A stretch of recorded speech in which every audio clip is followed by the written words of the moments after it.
আসসালামু আলাইকুম প্রিয় অষ্টম শ্রেণীর শিক্ষার্থীরা। আজকে তোমাদের বাংলা প্রশ্নটি আমরা হাতে পেয়ে গিয়েছি, যেটা এখন একটু আলোচনা করে আমরা সমাধানে চলে যাব। তো এখন পর্যন্ত মোটামুটি 100% অথেন্টিক যে এটাই তোমাদের অরিজিনাল প্রশ্ন। বিষয়ভিত্তিক যিনি বাংলা পড়ায় তার মাধ্যমে তোমাদের এই প্রশ্নটি সমাধান করা হয়েছে। কিন্তু এটা খুবই দুঃখজনক যে অনেক শিক্ষার্থী প্রশ্নের সমাধান দেখে উত্তর দেখে চলে যায়, কিন্তু আমাদের চ্যানেলটি সাবস্ক্রাইব করে না। ফলে আসলে আমাদের পরিশ্রমের মূল্যটা থাকে না। তোমরা সাবস্ক্রাইব করতে তো ক্ষতি নেই, তোমরা ভিডিওটি দেখো, তারপরে চ্যানেলটি সাবস্ক্রাইব করে যাও, যাতে পরবর্তী সকল পরীক্ষাতে তোমাদেরকে সবার আগে উত্তর দিতে পারি। এবং তোমাদের টেনশনের কোনো কারণ নেই, যদি এই প্রশ্নটি সঠিক না হয় তাহলে একটু পরে আবার প্রশ্ন আসলে সেটি আবার সমাধান করে দেওয়া হবে। তোমরা সাবস্ক্রাইব করে পাশে থাকো। চলো আগে সবার আগে দেখি আমরা প্রশ্নটি কি এসেছে, আর আমরা আলোচনা চলে যাই। তো খেয়াল করে দেখো, কাজ একে দেওয়া হয়েছে যে যোগাযোগের ক্ষেত্রে যোগাযোগের ক্ষেত্রে বিবেচনায় রাখতে হয় এমন বিষয়গুলো তুলে ধরো। আচ্ছা, খুবই সোজা প্রশ্ন। এটা একটা একক কাজ। এরপর হলো কাজ দুই একটা দলগত কাজ। দলগত কাজে কি বলা হয়েছে দেখো, যোগাযোগের পরিস্থিতি বিবেচনা নিতে হয়। নিচে কয়েকটি ঘটনা দেওয়া হলো, ঘটনাগুলোর সঙ্গে প্রশ্নগুলো উত্তর দেওয়া হলো, উত্তরগুলো নিয়ে সহপাঠীর সঙ্গে আলোচনা করো এবং সংশোধন করো। আচ্ছা, তো প্রথমে কি বললো, ঘটনা ক, ছুটির পরে আরিফ ও মিতা কথা বলছে, তারা জানুয়ারি মাসে বনভোজনে যেতে চায়। তো আরিফ কি বলল, আরিফ বলল যে আমরা কোথায় বনভোজনে যাচ্ছি তা কি ঠিক হয়েছে? মিতা বলল না, তা এখনো ঠিক হয়নি, তবে শুনেছি আমরা সিলেটে যেতে পারি। তারপর আবার আরিফ বলল, এই ব্যাপারে কি কোনো শিক্ষকের সাথে কথা বলা হয়েছে? মিতা বলল, হ্যাঁ, আমাদের প্রধান শিক্ষকের সাথে কথা হয়েছে। আচ্ছা, এটা ঘটনা ক। ঘটনা খ কি বলল, যে গতকাল পাখির বাবা আশরাফ হোসেন সাহেবের ফোন হারায় গেছে। পাখির বাবা সকালবেলায় পাখিকে নিয়ে থানায় গেছে জিডি করতে। থানার অফিসারের সঙ্গে আশরাফ সাহেবের কথা হচ্ছে। অফিসার বলল, কিভাবে আপনাকে সাহায্য করতে পারি বলুন। আশরাফ সাহেব বলল, আমার ফোন হারিয়ে গেছে, গতকালে বাসে করে বাড়ি ফেরার পথে ছিনতাই হয়েছে। অফিসার বলল, ঠিক আছে, আপনি আপনার ফোনের আইএমআই নাম্বারটা রেখে যান, আমরা সর্বোচ্চ চেষ্টা করব। আশিস সাহেব বলল, ধন্যবাদ অফিসার সহযোগিতা করার জন্য। স্কুলের নাম লেখা আছে। তো ঘটনা ক হচ্ছে, আরিফের যোগাযোগের উদ্দেশ্য কি, এটা উত্তরটা আমি একটু পরে দিচ্ছি। এই যোগাযোগে কোন চিন্তা ও অনুভূতি প্রকাশ ঘটেছে, আর কিভাবে আরিফ যোগাযোগ করতে পারতো। আচ্ছা, ঘটনা খ বলছে আশরাফ সাহেবের যোগাযোগের উদ্দেশ্য কি, এই যোগাযোগে কোনো চিন্তা ও কোন চিন্তা ও অনুভূতির প্রকাশ ঘটেছে, আর কিভাবে তিনি এই উদ্দেশ্য প্রকাশ করতে পারতেন। আচ্ছা, কাজ 3 একটি একক কাজ। বলা হয়েছে রেলের পথ গল্পটি থেকে নিচের শব্দগুলো নেওয়া হয়েছে, শব্দগুলোর প্রমিত উচ্চারণ লেখো। কি কি শব্দ দেওয়া হয়েছে? রাস্তা, রৌদ্র, মিথ্যা, অনেক, অগ্রসর। এরপর হলো কাজ 4 একক কাজ। 5টি ঘোষ ব্যঞ্জনযুক্ত শব্দ লেখো এবং ব্যঞ্জনগুলোর উচ্চারণের স্থান নির্দেশ করো। কাজ 5ও একটি একক কাজ। মহান বিজয় দিবস উপলক্ষে বক্তৃতার খসড়া তৈরি করো। আশা করি তোমরা প্রশ্নটি বুঝতে পেরেছো। এবার চলো আমরা উত্তরে চলে যাই। আচ্ছা, তো উত্তর প্রথমে হলো আমরা যে কাজ 1 একক কাজের যে উত্তর, সে উত্তরে চলে যাচ্ছি। খেয়াল করে দেখো। আচ্ছা, তো প্রথম প্রশ্ন, যোগাযোগের ক্ষেত্রে বিবেচনায় রাখতে হবে এমন বিষয়গুলো তুলে ধরো। আচ্ছা, কি কি বিষয় আমাদের বিবেচনা করতে হবে দেখো।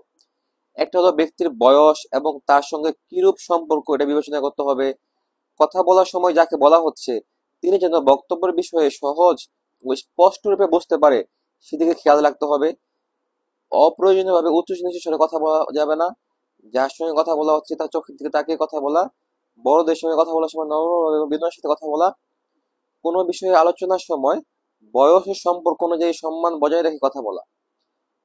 কথা বলার সময় অসম্মান করা বোঝায় এমন শারীরিক অঙ্গভঙ্গি না করা। কারোর সঙ্গে কারো কথা বলার সময় নেই, সেই ব্যক্তির শারীরিক ও মানসিক অবস্থা বুঝে কথা বলা। কত সময় ধরে কথা বলা হচ্ছে তা মাথায় রাখা। যেমন ধরো তুমি আধা ঘন্টা ধরে কথা বলছো, বিরক্ত হচ্ছে, এরকম করা যাবে না। কথা বলার সময় অপ্রাসঙ্গিক বিষয় বাদ দিতে হবে। নির্দিষ্ট এলাকার রীতিনীতি মেনে পরিস্থিতি অনুযায়ী কথা বলতে হবে। যার সঙ্গে কথা হচ্ছে এই বিষয়ে তার মতামতের প্রতি সম্মান বজায় রাখতে হবে। এই হলো আমাদের 1 নম্বর প্রশ্নের উত্তর। তোমরা প্রশ্নটি শিখে নাও। এবার চলো আমরা দ্বিতীয় প্রশ্নে চলে যাই, যেখানে কি আলোচনা করা হয়েছে। তো দ্বিতীয় প্রশ্নে বলা হয়েছে যে ওই যে একটা চার্ট দেওয়া হয়েছিল, ওই চার্টটা ফিল আপ করা হয়েছে। চলো আমরা চার্টটা ফিল আপ করি। প্রথমে বলছে যে আরিফের যোগাযোগের উদ্দেশ্য কি। কি উদ্দেশ্য? বনভোজন সম্পর্কে জানা। তারপরে বলছে যে এই যোগাযোগে কোন চিন্তা ও অনুভূতির প্রকাশ ঘটছে। বলছে কৌতূহল মেটানোর চিন্তা ও অনুভূতির প্রকাশ ঘটেছে। তারপরে বলছে আর কিভাবে আরিফ যোগাযোগ করতে পারতো, আরিফ শিক্ষককে জিজ্ঞেস করতে পারতো। আচ্ছা, বলছে আশরাফ সাহেবের যোগাযোগের উদ্দেশ্য কি? উদ্দেশ্য হলো মোবাইল ফেরত পাওয়া। এই যোগাযোগে কোন চিন্তা অনুভূতি প্রকাশ করেছে? মোবাইল হারিয়ে যাওয়ার আশঙ্কা ও ফিরে পাওয়ার আশা। আর কিভাবে তিনি এই উদ্দেশ্য প্রকাশ করতে পারতেন? সংবাদপত্রে হারানো বিজ্ঞপ্তি দিতে পারতেন। এই হলো আমাদের কাজ 2, দলগত কাজের সমাধান। এবার চলো আমরা কাজ 3-এ চলে যাই, যেটি এটি একক কাজ। এখানে বলা হয়েছে ওই যে রেলের পর শব্দ থেকে কিছু শব্দ দেওয়া হয়েছে যা প্রমিত উচ্চারণ লিখতে হবে। তো দেখো রাস্তা, এটা ভেঙে লিখলে এমন হবে রাস্তা, এই উচ্চারণটা আমাদের দেখাতে হবে। রৌদ্র, এটি ভেঙে লিখলে হবে রৌদ্র। মিথ্যা, এটা হবে মিথ্যা, এভাবে ভেঙে লিখতে হবে। অনেক, এটাও সেম, যা সেটা হর্ষণজড়িত হবে। অগ্রসর, অগ্রসর, এভাবে ভেঙে উচ্চারণটা আমাদেরকে লিখতে হবে। এই হলো আমাদের কাজ 3। আজকে তোমরা বুঝতে পারছো? তাহলে কি দেখলাম আমরা? প্রথম কাজটা হলো একটা একক কাজ, দ্বিতীয় কাজটা দলগত কাজ। এটা তোমরা সবাই মিলে করতে হবে, জোড়ায় জোড়ায় বা 3-4 জন মিলে এটা বলে দিবে। কাজ 3টা আমরা বুঝতে পারলাম, এখানে একটা ছক পূরণ করলাম আমরা। এবার চলো আমরা কাজ 4-এ চলে যাই। কাজ 4 কি বলছে দেখো। কাজ 4-এ বলছে 5টি ঘোষ ব্যঞ্জনযুক্ত শব্দ লেখো এবং ব্যঞ্জনগুলোর উচ্চারণ স্থান নির্দেশ করো। তো এটা ওরা কিন্তু বলে দেয় না যে কোন 5টি লিখতে হবে। ইচ্ছা মতো আমি 5টি শব্দ নিচ্ছি, তোমরা এই 5টার সাথে মুখস্থ করে যাও, যেটা তোমরা পরীক্ষা দেখে দিয়ে আসবা।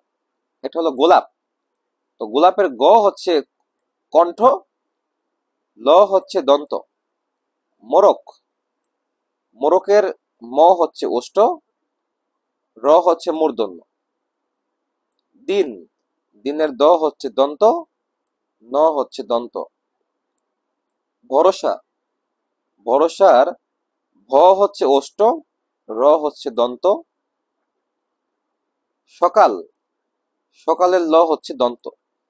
তবে যেহেতু তোমরা প্রশ্নটি বুঝতে পেরেছো, তোমাদের কাছে বই আছে, তোমাদের যদি এগুলার বদলে অন্য কোনোটাই ব্যবহার করতে মন চায় শব্দ, তোমরা অন্য কোনো শব্দ নিয়েও উচ্চারণ স্থান দেখাতে পারো।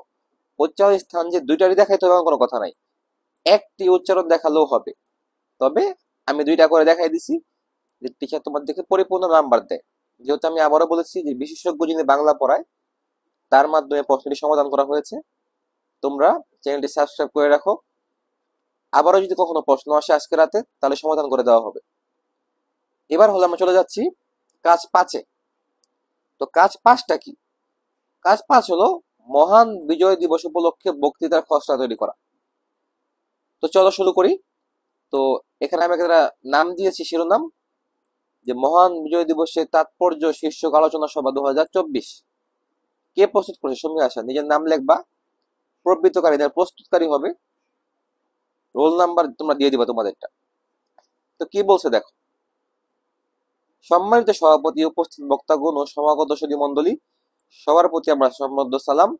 আসসালামু আলাইকুম। মহান বিজয় দিবসের তাৎপর্য বিষয়ক অনুষ্ঠানে উপস্থাপন করতে আন্তরিক চেষ্টা আমরা করব। আচ্ছা, তো এটা আমরা দেখলাম। এরপরে বললো কি, সম্মানিত সুধী, বাংলাদেশের ইতিহাসে 16 ডিসেম্বর এক অবিস্মরণীয় ও তাৎপর্যপূর্ণ দিবস। এই দিনে সুজলা সুফলা নদীবিউদত বাংলা নামের ভূখণ্ড হানাদার মুক্ত হয়ে বিজয় অর্জন করে। এই বিজয় একদিনে অর্জিত হয়নি, এর পিছনে আছে আন্দোলন, সংগ্রাম, আত্মত্যাগের এক সুদীর্ঘ ইতিহাস। আচ্ছা, শেষ হয়নি। তারপরে আসলো কি, প্রিয় সুধী, প্রিয় সুধী, 1947 সালে ভারতবর্ষ ব্রিটিশ শাসনমুক্ত হয়। এরই মধ্য দিয়ে পূর্ব ও পশ্চিমে পশ্চিম ব্যবস্থা সৃষ্টি হয়। কিন্তু পশ্চিম পাকিস্তানের শাসক চক্রের শোষণ ও বৈষম্য নীতির ফলে বাংলা জনগণ শিক্ষা, সংস্কৃতি, রাজনৈতিক, অর্থনৈতিক সব ক্ষেত্রেই অধিকার বঞ্চিত হয়, ন্যায্য থেকে বঞ্চিত হয়। এই নিরবচ্ছিন্ন বৈষম্যে অতিষ্ঠ হয়ে বাঙালি সংগ্রামের জন্য প্রস্তুতি নিতে থাকে, যা সূচনা করে 1952 সালের ভাষা আন্দোলন দিয়ে। তারপরে আছে 54 সালে প্রাদেশিক নির্বাচন, 62 সালে ছাত্র আন্দোলন, 66 সালে 6 দফা, 69 গণ অভ্যুত্থান পেরিয়ে ব্যাপক গণ আন্দোলন, 1970 সালে সাধারণ নির্বাচনে জাতির পিতা বঙ্গবন্ধু শেখ মুজিবুর রহমানের নেতৃত্বে আওয়ামী লীগ নিরঙ্কুশ সংখ্যাগরিষ্ঠ অর্জন করে। কিন্তু পাকিস্তানি স্বৈরশাসক আওয়ামী লীগকে সরকার গঠন করতে না দিয়ে একের পর এক ষড়যন্ত্রে জাল বিস্তার করে। অবশেষে 1971 সালে 25শে মার্চ গভীর রাতে পাকিস্তান হানাদার বাহিনী দেশের ঘুমন্ত নিরীহ সাধারণের উপর ঝাঁপিয়ে পড়ে। গ্রেফতার হন বঙ্গবন্ধু। গ্রেফতারের পূর্বেই 26শে মার্চ প্রথম প্রহরে তিনি বাংলাদেশের স্বাধীনতা ঘোষণা করেন। এরপর থেকে শুরু হয় এক রক্তক্ষয়ী যুদ্ধ। যদি স্বাধীনতা নিয়ে বলে তাহলে এ পর্যন্ত লিখবা। এ দেশের সর্বস্তরের জনগণের অংশগ্রহণে প্রায় 30 লাখ প্রাণের বিনিময়ে 1971 সালে 16ই ডিসেম্বর মুক্তিযুদ্ধে বিজয় অর্জিত হয়। তাই এত রক্ত, এত প্রাণের বিনিময়ে অর্জিত স্বাধীনতাকে যে কোনো মূল্যে রক্ষা করা প্রত্যেক বাঙালির জাতীয় দায়িত্ব। সম্মানিত সুধীমণ্ডলী, একটি দেশের স্বাধীনতা অর্জনই শেষ কথা নয়, তা রক্ষা করার মূল দায়িত্ব। স্বাধীনতার 51 বছর অতিক্রান্ত হলেও আমাদের শিক্ষা, সংস্কৃতি, অর্থনীতি, রাজনীতি, আইন শৃঙ্খলা প্রভৃতি আশানুরূপ সফলতা অর্জিত হয়নি। এদিন দেশের সরকারি দল, বিরোধী দল, ছাত্র সমাজ, শিক্ষক, বুদ্ধিজীবী, সাহিত্যিক, সাংবাদিক, রাজনীতিবিদ, সমাজ সংস্কারক, শিল্পপতি প্রত্যেকেরই গুরুত্বপূর্ণ ভূমিকা পালন করতে হবে। অন্যথায় এত ত্যাগের বিনিময়ে অর্জিত স্বাধীনতা ব্যর্থতায় পর্যবসিত হবে। তাই এবারে বিজয় দিবসে সকলের অঙ্গীকার হোক, এটাই দৃঢ় অঙ্গীকার, এটাই বিজয় দিবসের অঙ্গীকার। আপনাদের সবাইকে ধন্যবাদ। এই হলো আমাদের আজকের প্রশ্নের উত্তর। শিক্ষার্থীরা, তোমরা সবগুলো উত্তর খাতায় নোট করে শিখে ফেলো, কিন্তু তোমরা কেউ টেনশন করো না। যদি আবারও প্রশ্ন আসে, কিছুক্ষণের মধ্যেই সেই প্রশ্নের সমাধান নিয়ে তোমাদের কাছে চলে আসবো। যখনই প্রশ্ন আসবে মনে হবে অথেন্টিক, তোমাদের কাছে সমাধান নিয়ে আসবো। তোমরা প্রস্তুতি নিতে থাকো। মনে রাখবা, বেশি প্রশ্ন পড়তে কোনো ক্ষতি নেই, কিন্তু কোনো প্রশ্ন যদি তুমি বাদ দিয়ে যাও তাহলে ক্ষতি হয়ে যেতে পারে। ধন্যবাদ তোমাদেরকে। তোমরা সবাই চ্যানেলটি সাবস্ক্রাইব করে পাশে থাকো। ধন্যবাদ। আসসালামু আলাইকুম।